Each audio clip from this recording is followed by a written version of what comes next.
The USS Cerritos has rendezvoused with the Archimedes.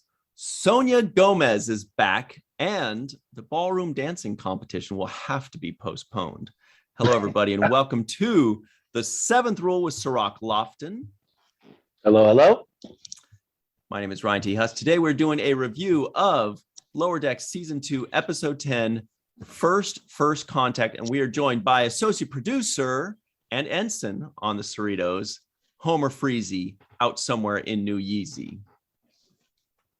Hello. Ensign on the Cerritos. Very nice. I like that. Wow. Lower Decks. Everybody that's listening in, he's wearing a Lower Decks uniform with one pip. He also has a great background of that 3-second blip in Rutherford's memory where they're implanting, his, implant, his cyborg implant. We might as well just talk about that real quick. So clearly somebody's doing something nefarious with him. And what they said was something like, how do we know he, won't take it out or whatever? And they said, oh no, we'll make him think it was voluntary. So we know that he's got this implant put in by other people, theoretically to spy or maybe to activate him when it's time for a specific mission or whatever. And we don't know who's doing it. It's just, people, probably Section 31. I don't know. What do you guys think? I think that's the too easy answer. Yeah. So that's what I thought initially as well. And I thought, oh, of course it figures into this whole, the Pakled homeworld and it's related to that. And it's Section 31, but I think it's going to be something else. I hope. Yeah, I didn't know what to think of it when I saw it. It was very quick. It was very quick. Yeah. I had to go back and check it out again because I thought I missed some words that were going to reveal what it was, but it didn't. It just kind of brushed over really quickly. And obviously they're setting up some storyline for the next season, for the future, going down the road, which is good because I do like them setting things up. I think when we talked to Robert Wolf, he said he called it placing eggs on the table and walking away so that it hatches later. And this is an egg that's being placed on the table, and I think that's good storytelling when you do that. And also, him having to delete. He said, "I download memories of Tendi and save it 3 times." That was so sweet. Loved it. I thought that was nice. Yeah, He was so happy when he had the memories. After he did his memory purge. I think what it's going to do, it's hard to say because we haven't seen season 3, but I think there are going to be some flashbacks of, how he came to, you can kind of see it off this way. There's his eye. It's like this, I can't really tell with the picture, but it's like red there. So something had happened to his eye. And I think we're going to learn more about that in season 3. And we'll see how that figures in with the cliffhanger at the end, or if it does or not. Yeah. So overall, real quick too, let's just give the overview on this episode. Personally, for me, I was very impressed. Maybe more impressed than any other episode so far. I was very pleased, very excited, and I just continue to be pleasantly surprised by how good this show is and how good it's growing into, itself. This is episode number 20, basically. And they have hit their stride. It's so good. It's hilarious. It's gripping. They're getting more into the big picture of the Alpha Quadrant rather than just small isolated little incidents between lower decks in the mess hall or whatever. And I just think that this second season and this episode are just home runs. They just keep knocking out of the park. it feels like an A+ episode to me, and it feels like Mike McMahon and company are A+ Star Trek fans and A+ storytellers. That's all I got. I was just blown away. I was just very, very happy and very impressed by all of this. I'm going to say that, I know I've been saying it all along, but I think that this is, hit the ground running as good as or better than any other Star Trek show, period. It's just they know their identity, and they're really expanding upon that. But having said that, I did have some thoughts in my head, because this is called First Contact. So I believe that in the beginning of season 1 we saw a First Contact episode, right? I think it was the Second Contact. What did you say, Homer? It was called Contact. Second Contact, right? So I was a little bit disappointed that was kind of recycled, that the theme of a First Contact or a Second Contact was kind of being recycled. So that's my only takeaway or criticism of this episode. I was like, we've done this before in some variation. I don't know if you felt that too, Homer. No, I didn't. And I was thinking of it a little bit like from the standpoint of the Cerritos, not the mission itself. It was the Cerritos' first contact. And so it was celebrating the ship and its crew as a whole, rather than just talking about the mission, the mission in general. So I was totally fine with it. I was thinking that maybe, the Captain Freeman Day banner that Boimler had made, it was going to be first contact, and it said First Contact, but I'm actually okay with that as well, because that is from the perspective of the crew rather than for us. If that makes sense. But I was fine with the title of it. Let's go over a few, since we're tickling around some of these things. There are a few Easter eggs and references to previous Star Trek series. Number one, like you mentioned, Homer, Captain Picard Day, which was originally on Next Generation. There was a big Captain Picard Day, or it's Captain's Day or whatever. Right. And so now they had a Captain Freeman Day, which was great. And it set up all the funny jokes about, she's going to think that children drew that banner, but it was really Boimler, that poor sucker. There was also Sonia Gomez, and Sonia Gomez was also in a Next Generation episode. She was like an ensign, was she, Homer, I believe? That's right. And she spilled coffee on Captain Picard, or was it hot chocolate? I thought it was hot chocolate. I think it's hot chocolate. Yeah, she spilled hot chocolate on. And so that's why when the ensign made a mistake around Sonia Gomez, she said, "Don't worry, I've made much worse mistakes around much more intimidating captains." I'm assuming the lady that did the voiceover for her was the same actress. I didn't check on that, but it must have been. There was another one that I can't remember at the moment, but you mentioned something that reminded me of it, Homer. I don't know what I mentioned. Me neither. I thought the dolphins were a callback to something. No, they were just hilarious.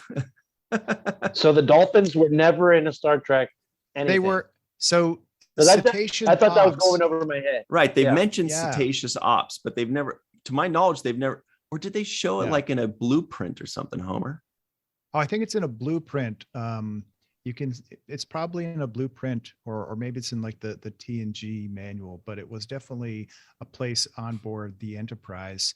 But here we get to go there. And I had always thought, I didn't really give a whole lot of thought to cetacean ops, but I had thought it was going to be a couple of whales like from Star Trek 4, like George and Grace's, like that place is going to be huge. But instead they were beluga whales, which I had to do a little research. I'm like, these guys are shrimpy. They look like dolphins or porpoises. Porpoises, really. Yeah. But it turns out these things can be like 8 feet, maybe a little bit longer. And so it totally fit. I was pleasantly surprised that I was wrong about how big whales can be. And they were very naughty whales, by the way. They were naughty whales, very and playful, not always but in the loop. I think one of them uses Twitter and one doesn't, and knows what's going on, or gets the briefings with Neelix. I don't know. One's not up on things. So I thought that was a callback, and he kept saying, "You're looking sweaty," and I was like, "Is this?" I know. I kept saying I must be missing something here, because this got to be referring to more than what I'm hearing, because what I'm hearing is hilarious, but yeah. I can't connect it to anything. Or when they mention his broad shoulders and they say, "Oh yeah, save your friend and then go skinny dipping." they're just lonely. They're just swim around in that water all by themselves. Just the two. They probably get tired of each other, you know.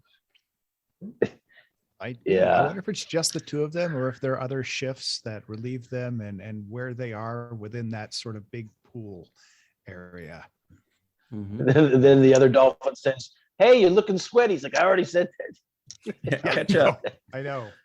Oh, now I remember another. So another reference or Easter egg. Okay, so it's called First Contact, but a lot of that also, I thought, helped to reference that there were some things in there that we recognized from the movie First Contact, which was the 7th movie.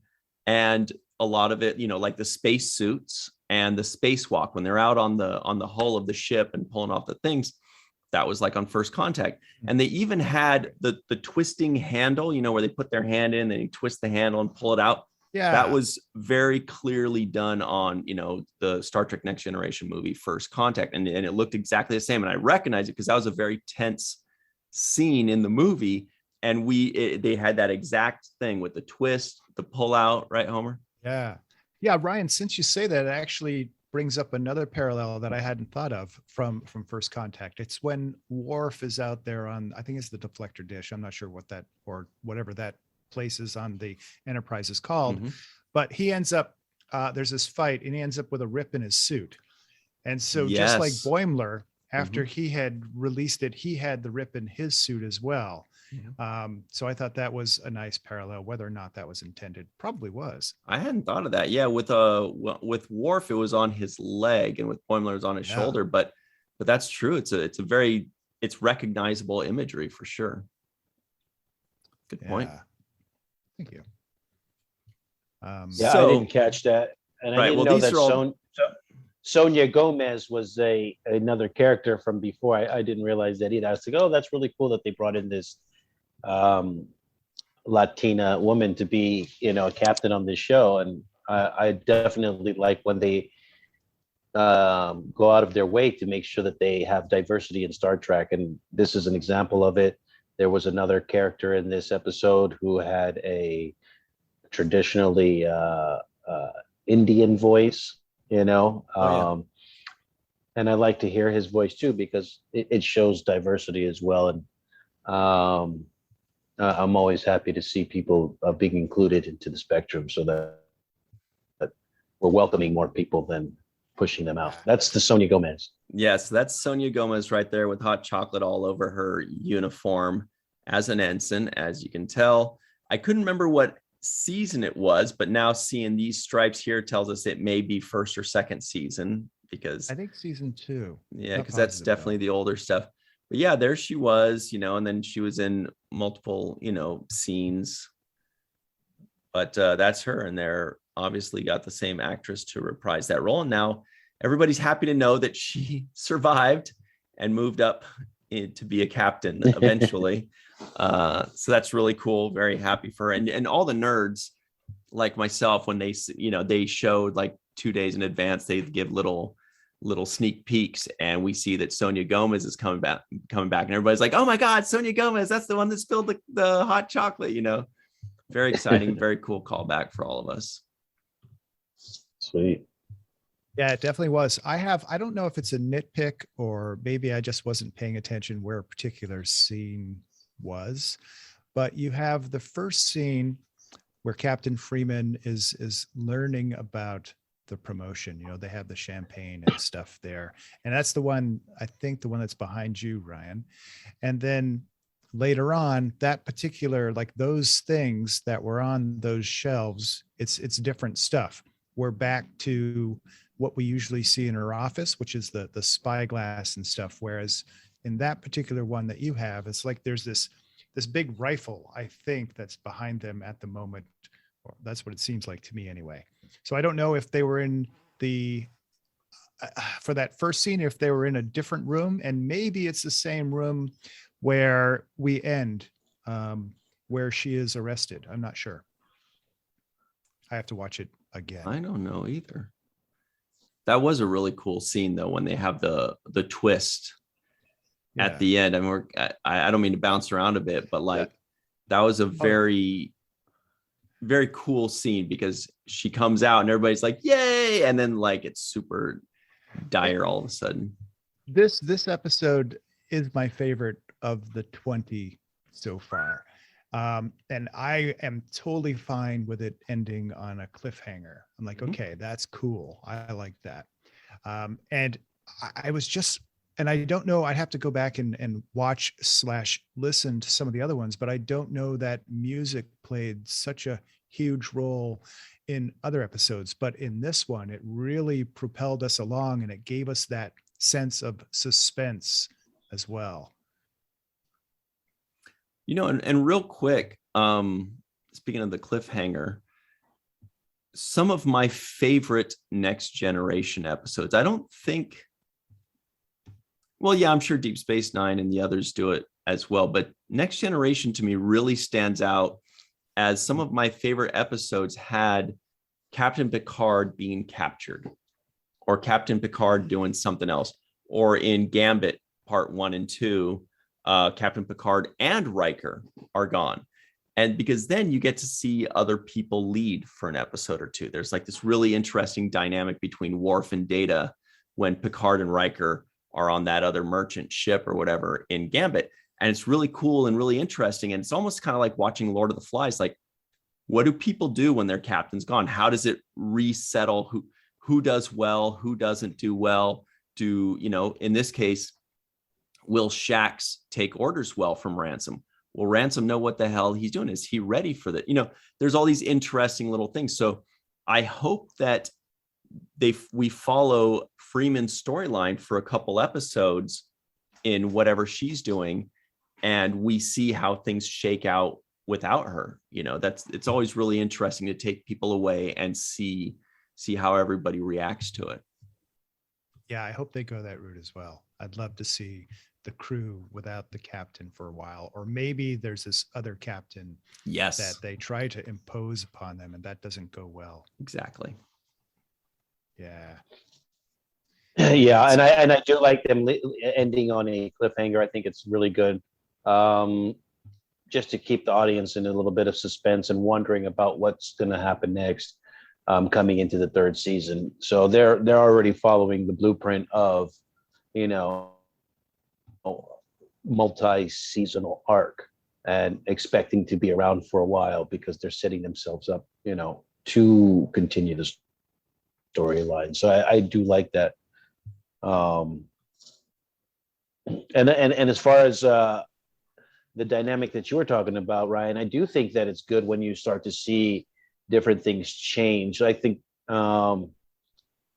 when you remove the captain, or when you have the entire power structure changing, it does allow kind of the chips to fall into different places, and you get to see different relationships, different dynamics, different characteristics of the same person kind of emerge to the surface.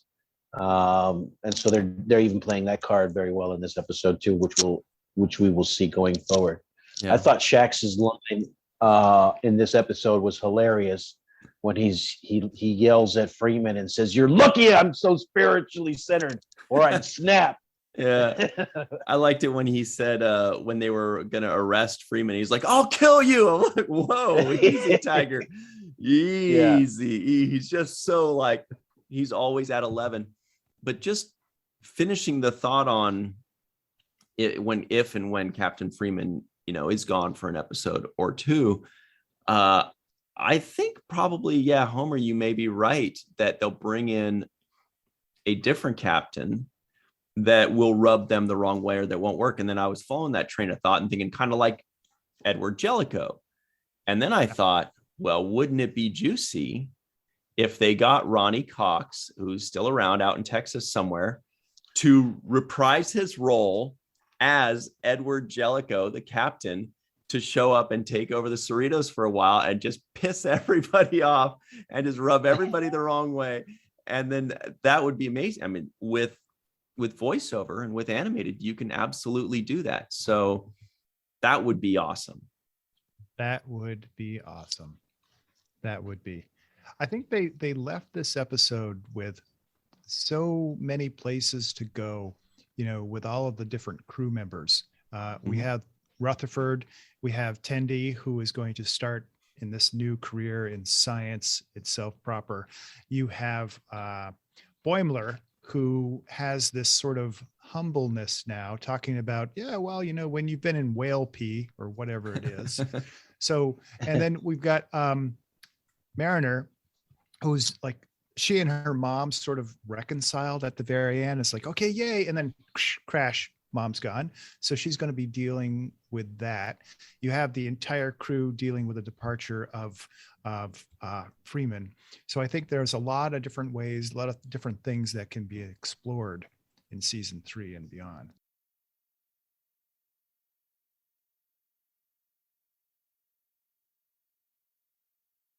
Ransom had a funny line because Mariner, she says something to the effect of, "Oh yeah, that's great. Like, you know, pretend like you're the commander." And he's like, "It's not an illusion. I am your commander." And he's so self-conscious of that. It's kind of funny to me. I love the lines. Yeah. And I also like the Tendi storyline in this episode because we had seen her previously kind of working her way to try to get on Katana's good side, right? Or did I say it right? T'Ana. T'Ana. Yeah. I always say Katana. Well, because Katana's a weapon. That's why. It's a weapon. It's like, right? well, Yeah. a cat has claws. I can see how that could happen. Yeah, it works. Yeah, and she's a cat, Katana. So it's, yeah, I don't know why I always say that, but T'Ana, we had seen her kind of having this ongoing storyline, which they carried out through a few episodes of Tendi trying to impress T'Ana and trying to work her way up and get the, you know, the notice of her boss. But I thought they finally kind of put a cap to that in this episode, which is great. You know, she's and the line they use was great. She's like, "I'm going to be a science officer like Dax." Mm. And she's like, "Dax? Who the bleep is that? I don't know who that is." Beautiful. Yeah. I love that. Yeah. They don't let us sit around on a not funny moment too long.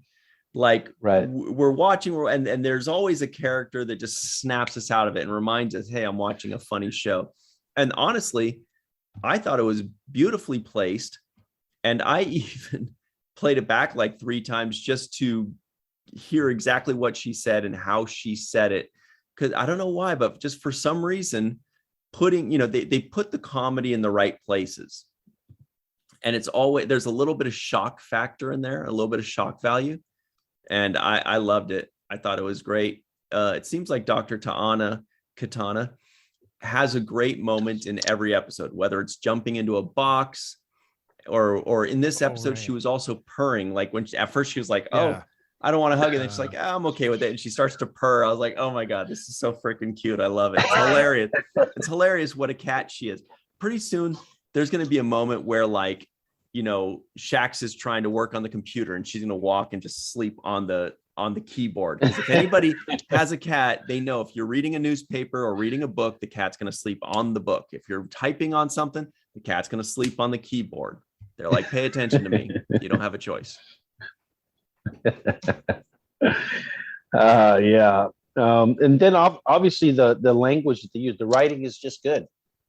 Because obviously, you know, you're dealing with animation, so a lot of it is just writing and not so much as an acting, right?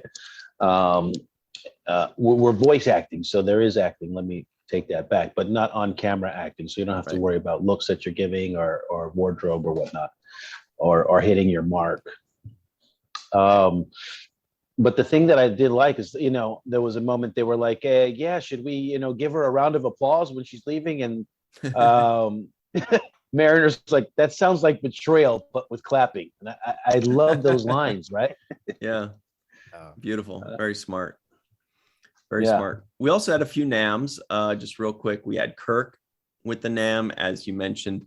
Dax had the NAM. Spock was the other part of that. What she says, what? Who the fuck is that? I don't know who that is. I mean, like Spock. Oh, okay. Like not like Dax, like Spock. Got it. Yeah. Those were the 3 NAMs I heard. I don't know if there are any others, but I think that was it. Yeah. And Mariner said, she called herself, I'm a Kirk style free spirit. Another just fun type thing, like how they constantly referencing, the canon, and they're always going back to it. So it's like a limitless well that they keep drawing from.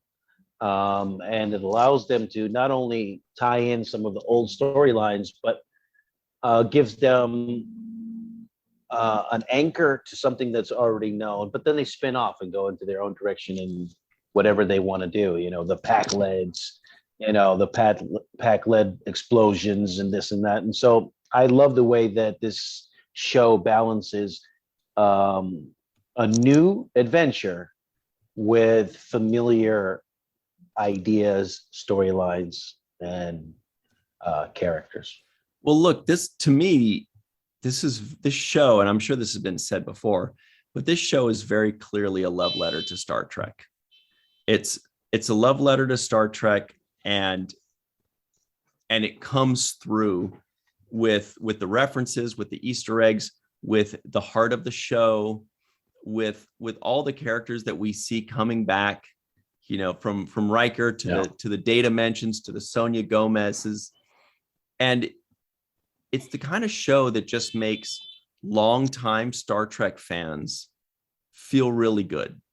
Like it almost feels like, and I'm sure like it's amazing for new Star Trek fans, kind of such as yourself in a way, Cirroc, or other fans. It feels like it's great at bringing in new fans as well. But for those of us that have been watching Star Trek for decades, to use the common parlance of today, we feel seen. We feel like we are being represented, and we feel as though Mike McMahon and company are writing a love letter to Star Trek and to Star Trek fans. And it makes us feel, honestly, it feels good to watch this. It feels like, hey, these guys get us. You get us, And I don't know, do you get that feeling, Homer, when you're watching it, or do you just watch it and laugh? No, I totally get that feeling. And I have to confess, I didn't laugh during this one, but I appreciated the humor. Son of a... Yeah, no, there's so much in it. And it's one of these things you have to go through and watch several times to pick up on it. And it's almost like you have to freeze frame, not every single frame, but close to it in order to see everything that is on that screen. Because it's not just the characters, but it's like what is on those shelves behind them there in that particular scene. So it's really fun that way, and there's so much to find. I even pause. I mean, it takes us like an hour to watch this show because we're pausing it so much and taking so many notes. But I even paused it when Rutherford was looking for Tendy's name in the database. I was like, I wonder if there's gonna be a name in there, and I didn't find one. Did you, Homer? Because I'm sure every nerd did that. There was one name that was, I think, Tempest. Like, so it was just. Yeah, I saw that. I was wondering if that was like Shakespeare. Yeah. Nah, and so I was like, all right, that's okay. But I didn't see any names that I recognize, but there is probably a connection if we dig for it with some people that are related to the production itself. Well, and this was definitely less of a funny episode and more of just an all-around good episode. It was exciting. It was enthralling. And so, Homer, you said you didn't laugh. I laughed once. Yeah, this out one, loud. It seemed like the pace of this one was more like a movie that you would go to see that's in 30 minutes. And they jammed a lot into those 30 minutes too. let me tell you the one moment that made me laugh. Like I actually laughed out loud, which is rare for me when watching something. When listening to Cirroc talk, he cracks me up. I laugh out loud. Oh, all the yeah. time. Yeah. Oh yeah. But it was when Rutherford said, we have to drop the defenses like how Mariner has to do with people. And I don't know why that made me laugh so funny. I don't know if it was written funny or delivered funny, but it just cracked me up. I thought that was the line that made me laugh out loud. Cirroc, it's never too early. What was Cirroc Lofton's favorite line?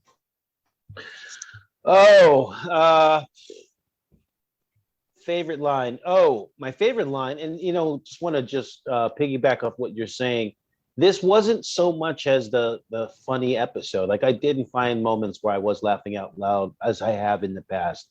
But it did have really good storytelling and character development. So I traded the laughs for a really good story and getting to see relationships and characters develop. But my favorite line was when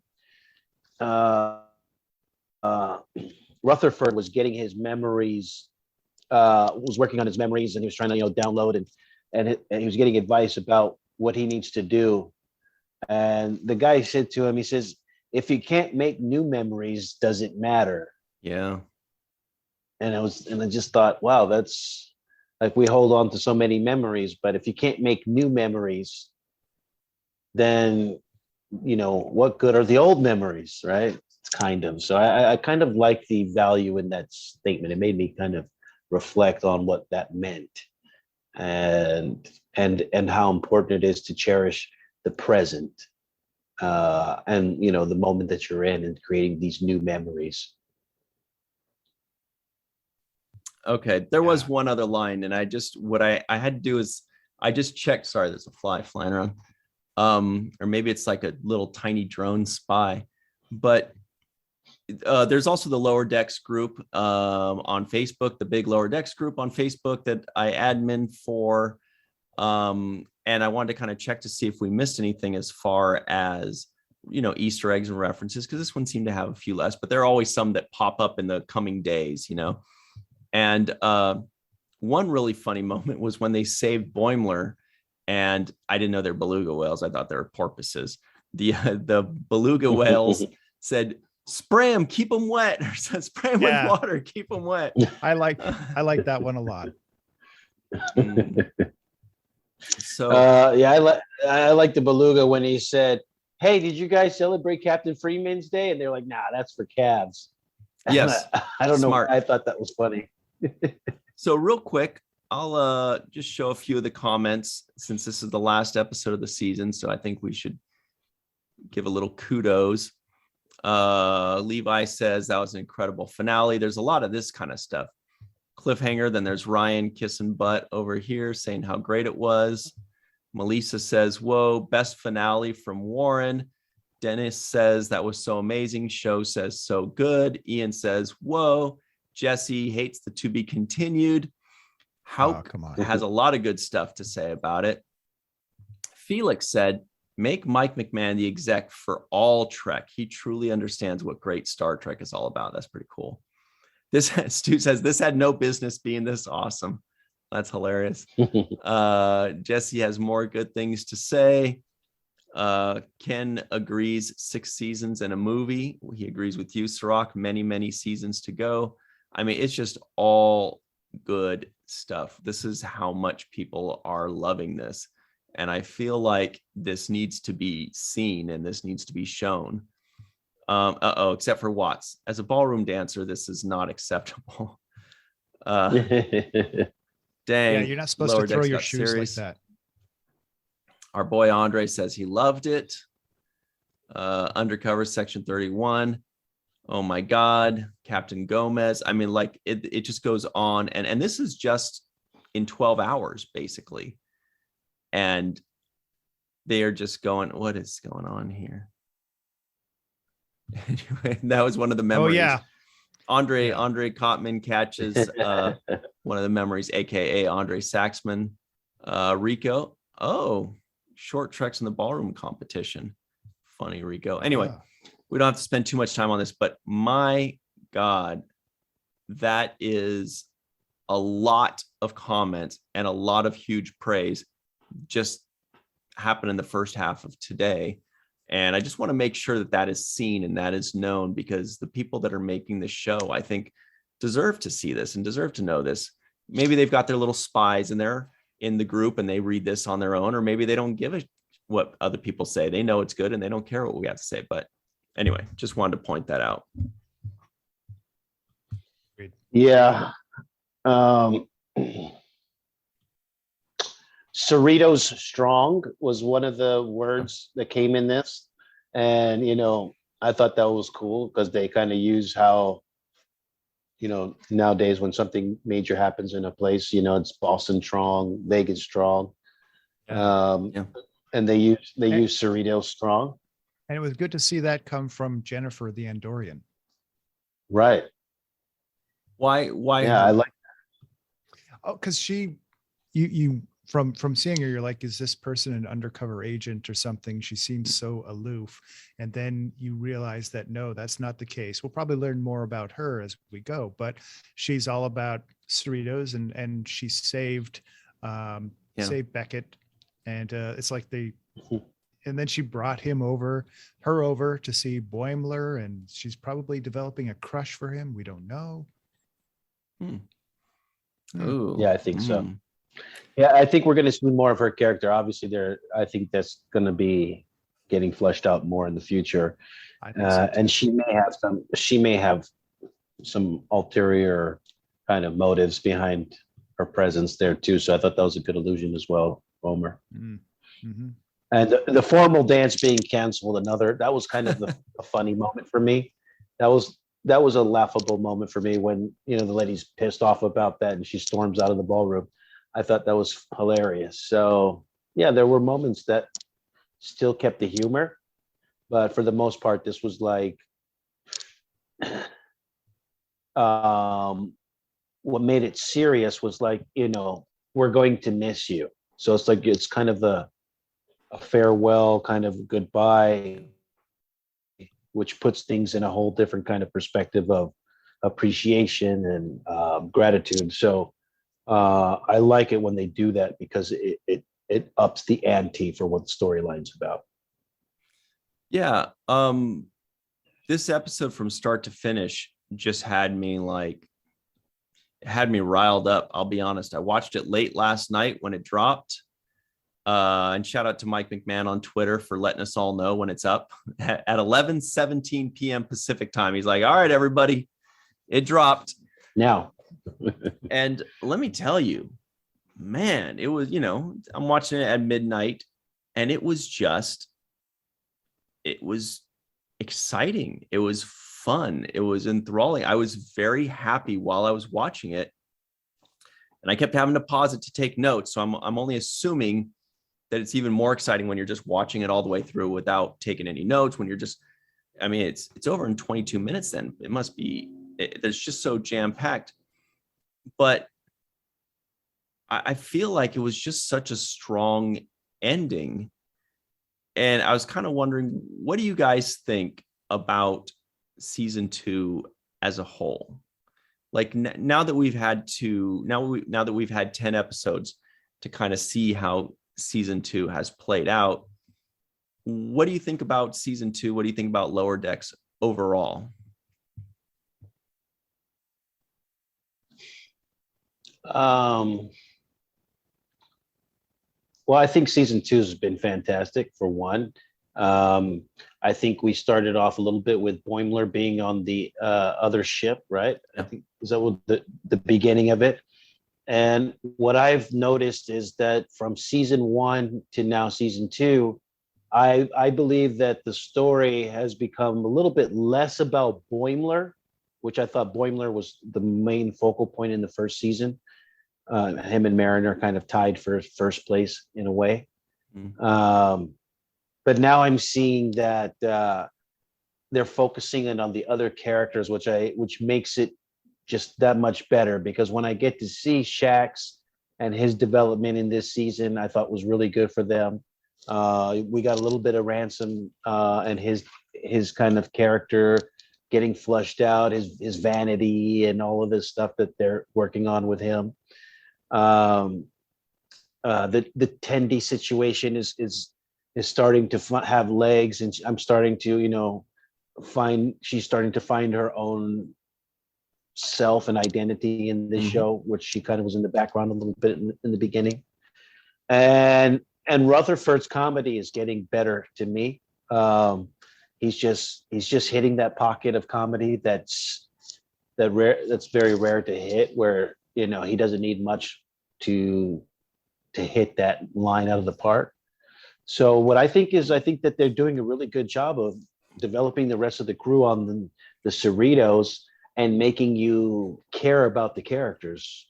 And that's only going to continue to grow, I think, as this show continues to get wheels under it and stays with the formula of success that they've been working with. Mm-hmm. What do you think, Homer? How much do you love season 2?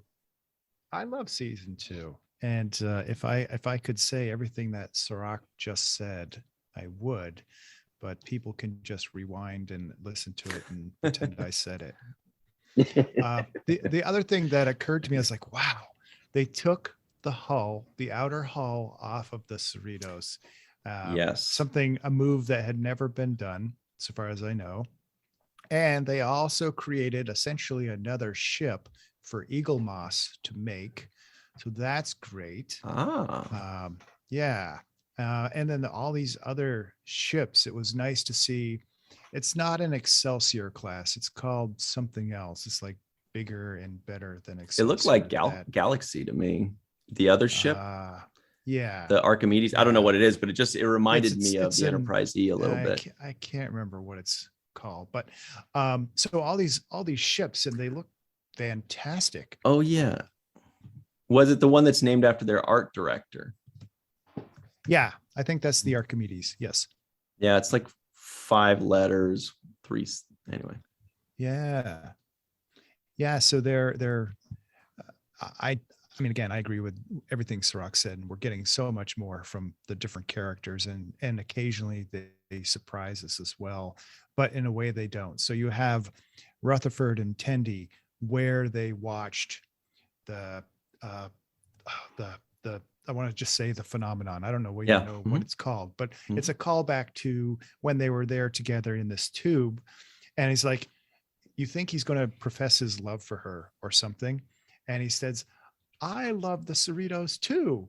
And he had this hesitation. You were talking about how Eugene Cordero has this timing. And I was like, okay, he's going here. All right, that's fine. Oh, he didn't go there. Yeah. I appreciate that moment. That was a great moment. I love this ship.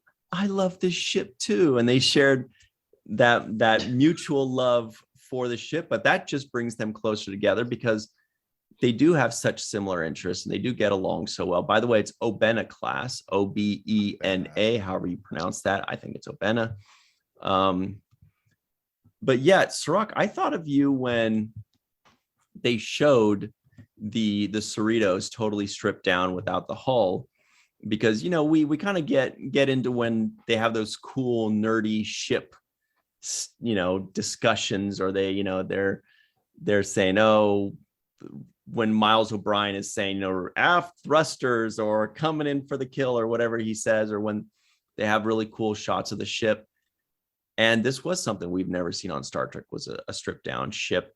And to me, it almost looked like if you took the skin off of a human and you're just seeing its musculature, right? It looked like if you took the skin off of a human or an animal, and because it was red and muscly. I don't know if you guys got that same impression, but what did you think about that whole scene showing the ship? I thought it looked really cool.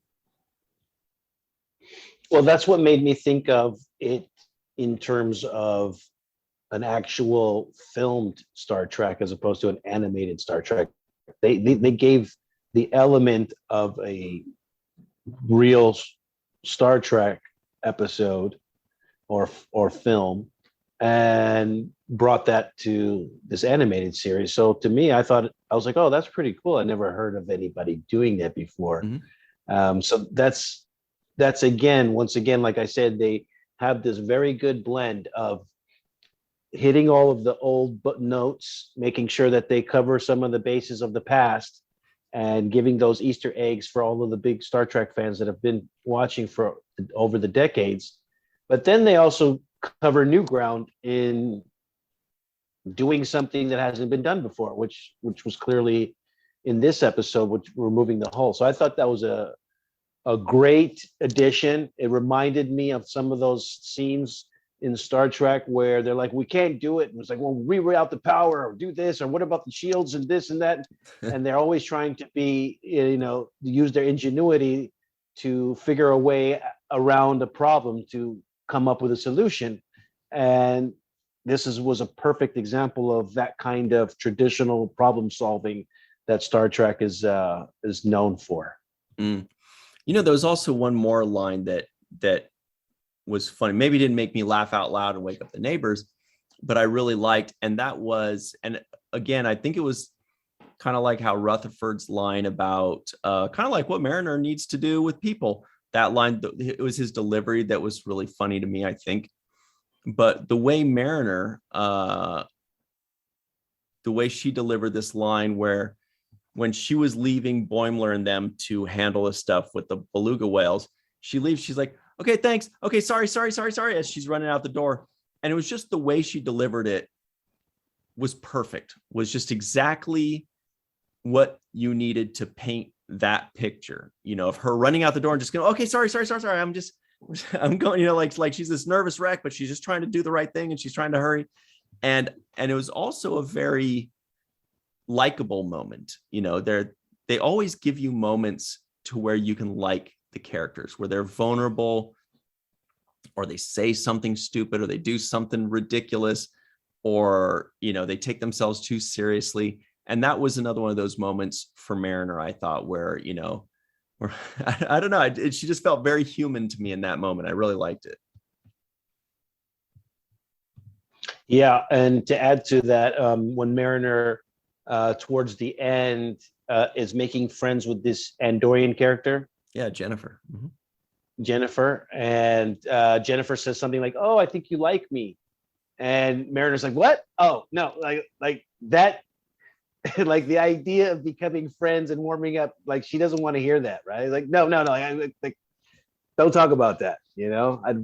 Let's keep it like uncertain. Let's not sit here and have an emotional. That's too committal. Yeah, I don't want to commit to that. So I like that about her too. It's like, and I think she's done that with Boimler in the past. So it was kind of a repeat of her personality trait. Yeah. Boimler said something like, "Yeah, I think we like Star Trek, or we like Starfleet." She's like, "What? No, Starfleet? No, I don't. No." She also does that with her mom too, where she's like, "All right," she doesn't want to admit that she gets along with her mom. Yeah, right. So I like that personality trait that has Very emerged out of her. This like kind of like, oh no, I don't want to. I still want to remain cool, so I can't. It won't look cool if me and you are hugging, or me and you are all buddies and stuff. So let me keep my cool factor going, and I like that about her. Speaking of cool factor, we only have a couple minutes left before we have to go. But Homer, you're cool. What do you think? Final thoughts of this episode? I didn't think it was going to be getting better, and I thought, like a season ender would be, more. I don't want to say I thought it was going to be more lame, but it exceeded all of my expectations. I mean, it was fantastic from beginning to end. And again, I do like that twist. And yes, okay, I don't like to wait either, but I think that's going to be fine. And we can just think about all the different things that can happen now. And I like that. It's kind of like, anticipation is fine. Like if you're trying to pour out some Heinz 57 ketchup. Yes. I think that's the Carly Simon commercial. Yeah. Maybe I went too far. There you go. Was Commander Mandel anybody we're supposed to know? I didn't recognize him. There's there's someone from, I want to say Court Marshal from the original series. I can't remember if his last name was, no, it's Melendez, I think. So I don't know who Mandel is. I do. He's one of the judges on America's Got Talent. It's Howie Mandel. Oh dear. And he's, Oh boy. sorry about that, guys. Yeah. That's okay. We had it coming. Everybody gets one. Boy, I'm glad I stopped sharing the comments in the Lower Decks group. When I did, I just saw the next comment and it was a little graphic. Oh, really? All right. Okay. I have a feeling you're going to show it it to us anyway. Yeah. Oh boy. Oh. He says, I have not seen a dolphin that horny since King of the Hill. I guess he meant the belugas. Yeah. Anyway. Anyway. So I guess that's about it. Cirroc, do you have any final thoughts on this episode or the season? Final thought is that I think they ended it on a very good note that's going to keep me interested in wanting to see season 3, episode 1. And that is this uncertainty that's happening with Freeman, Captain Freeman, and how the rest of the crew is going to respond to that, and whatever adventure they're going to go on to get her back. So I really am looking forward to seeing where we go from here. Mm-hmm. Me too. I found it to be very enjoyable. It's very palatable. It's entertaining. Again, it's a love letter to Star Trek and a love letter to Star Trek fans in the purest sense. And, thanks to Mike McMahon for doing that for us, because it makes us Star Trek fans feel very seen. We'll feel even more seen when you have Cirroc Lofton on your show playing Jake Sisko. Boy, oh boy, Yeah. Then we're really going to be seen. I'll tell you that much. But yeah, that's about it. Really looking forward to season 3. I was very happy and really enjoyed watching this. And I'm looking forward to the next one. Surely it'll be in 2022 at some point, maybe in autumn, hopefully. Right. Great. Yeah, Well, everybody. Oh, I'm well. so sorry, Homer. You were saying something. No, I echo your comments, and I if it's possible, I care more for the characters now than I did before, and all these different nuances that they are introducing, and so I want to see how each of them turn out. Yeah, Mhm. each of them, including Miglimo, the counselor, or Jennifer the Andorian, or even Billups, whose name I always forget and have to look him up. The guy with the mustache, they even like the tertiary characters like that. We want to know their story. They're so interesting. Mm-hmm. Yep. So that's it for us. Everybody at home, thank you so much for joining in. And go tweet Mike McMahon and go tweet Star Trek at Paramount Plus, or, on Facebook, whatever, but Twitter's probably best. And let them know how great this show was, how much you enjoyed it. And, thank them for doing a good job for us. Because personally, I really appreciate it. I think they should hear it. I think they deserve to hear it. Yeah, 100%. Yeah. And also, if he could slide in Yamak sauce at some point and tell us about that. Right. Cool. Good point. All right. Yes. So everybody at home, thank you for joining us. And tell your friends about this. What am I talking about? Tell your friends about this show. Tweet them about this show. Say, hey, come check out the 7th Rule, everybody. They're a lot of fun. They're great. And we make you feel seen and all those great things that we said. So everybody at home, thanks very much. And always remember the 7th Rule.